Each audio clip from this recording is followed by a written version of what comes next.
ಅದ್ರ ಜೊತೆಲಿ ಸುರೇಶ್ ಅನ್ನೋ ನಿರ್ದೇಶಕ, ಅವನು ಯಾವತ್ತು ನಾವು ಇಲ್ಲ ಅನ್ನೋಕ್ಕೆ ಸಾಧ್ಯ ಅಂತ ಹೇಳಿ ಅವನಿದ್ಮೇಲೆ ಅವನ ಸಲಹೆಗಳು, ಅವನ ಬರವಣಿಗೆಗಳು ಎಲ್ಲವೂ ಸೇರ್ಕೊಂಡು ಹೀಗೆ ಮಹಾಪ್ರತಿಭೆಗಳಾದಂಥ 3 ಜನ ಒಟ್ಟೊಟ್ಟಿಗೆ ನಮಗೆ ಗೈಡ್ ಮಾಡಬೇಕಾದ್ರೆ ನಮಗೆ ಕೆಲಸ ಮಾಡ್ತಕ್ಕಂಥ ಒಂದು ಸ್ಫೂರ್ತಿ ಆಗ್ಬೋದು ಅಥವಾ ಒಂದು ಧೈರ್ಯ ಆಗ್ಬೋದು ಎಲ್ಲನೂ ತುಂಬಿಕೊಡುತ್ತೆ.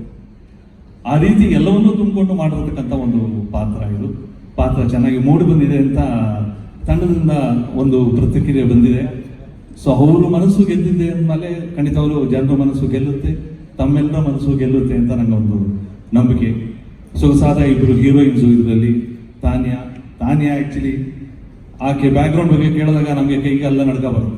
ಫಸ್ಟೇ ಅವ್ರು ಸೆಟ್ ಬಂದಾಗ ಅವರಿಂದ 4 ಜನ ಗನ್ಮೇಲೆ ಬಂದರು. ನೀವು ಯಾರಪ್ಪ ಬರ್ಬಿಟ್ರಿ, ನಮ್ಮ ಪ್ರಧಾನಮಂತ್ರಿಗಳು ಬಂದು ಮಕ್ಕಳು ಬಂದಾಗ ಬಂದರು. ಆದರೂ ಆಕೆ ಸೊಗಸಾಗಿ ನಗನಗತ ಕೆಲಸ ಮಾಡಿಕೊಂಡು ಆಕೆಯ ಬ್ಯಾಕ್ಗ್ರೌಂಡನ್ನು ಯಾವುದನ್ನು ತೋರಿಸ್ಕೊಳ್ಳದೆ ಎಲ್ಲರ ಜೊತೆಯಲ್ಲೂ ಬೆರೆತು ತುಂಬ ಚೆನ್ನಾಗಿ ಅಭಿನಯಿಸಿದ್ದಾರೆ. ಮೊದಲನೇ ಚಿತ್ರದ ಬಹಳ ಚೆನ್ನಾಗಿ ಕೆಲಸ ಮಾಡಿದ್ದಾರೆ ಅಂತ ನನಗೆ ಅನಿಸುತ್ತೆ.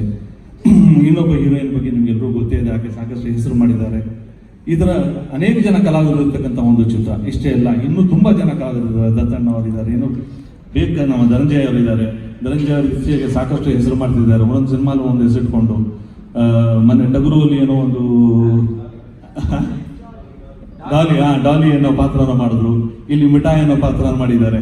ಹೀಗೆ ಚಿತ್ರಕ್ಕೂ ಅವರು ಬೇರೆ ಬೇರೆ ಹೆಸರು ಇಟ್ಕೊಂಡು ಬೆಳೀತಾ ಇದ್ದಾರೆ. ಖಂಡಿತವಾಗ್ಲೂ ಈಗಲೇ ಬೆಳೀಲಿ Dhananjaya, keep on doing this good job.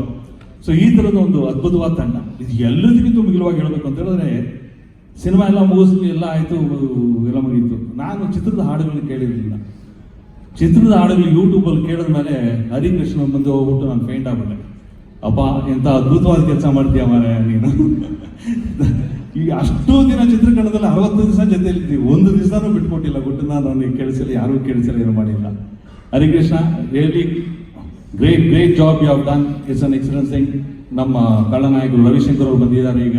ಅವರೊಬ್ಬ ಅದ್ಭುತವಾದ ನಟರು, ಅವ್ರ ಪಾತ್ರನೂ ಅಮೋಘವಾಗಿದೆ ಈ ಚಿತ್ರದಲ್ಲಿ. ಈ ಥರದ ಎಲ್ಲ ಕಲಾವಿದರು ಸೇರಿ ಸೊಗಸಾಗಿ ಮಾಡಿರ್ತಕ್ಕಂಥದ್ದು.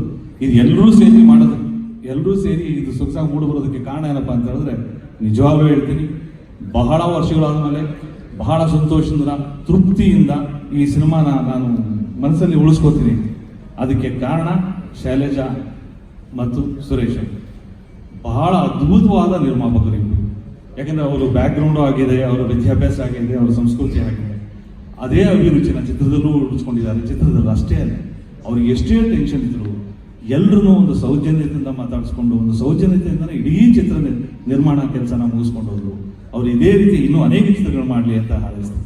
All the best for both of you. ಈ ಸಿನಿಮಾ ಆದಷ್ಟು ಇನ್ನೂ ಹೆಚ್ಚು ಸಕ್ಸಸ್ ತಂದ್ಕೊಳ್ಳಿ. ಸುರೇಶನ್ಗೆ ಅವನು ಅವಾಗ ಅವಾರ್ಡ್ಗಳು ತಗೊಳ್ಳೋ ಸಿನಿಮಾ ಮಾಡ್ತಿರ್ತಾನೆ. ಈ ಥರ ಸಿನಿಮಾ ಸ್ವಲ್ಪ ಅಭಿರುಚಿ ಆಗಲಿ, ಜನರ ಆಗ್ತಾ ಇರಲಿ ಅಂತ ಹಾರೈಸ್ತೀನಿ. Thank you. ಚಿಕ್ಕದ ಒಂದು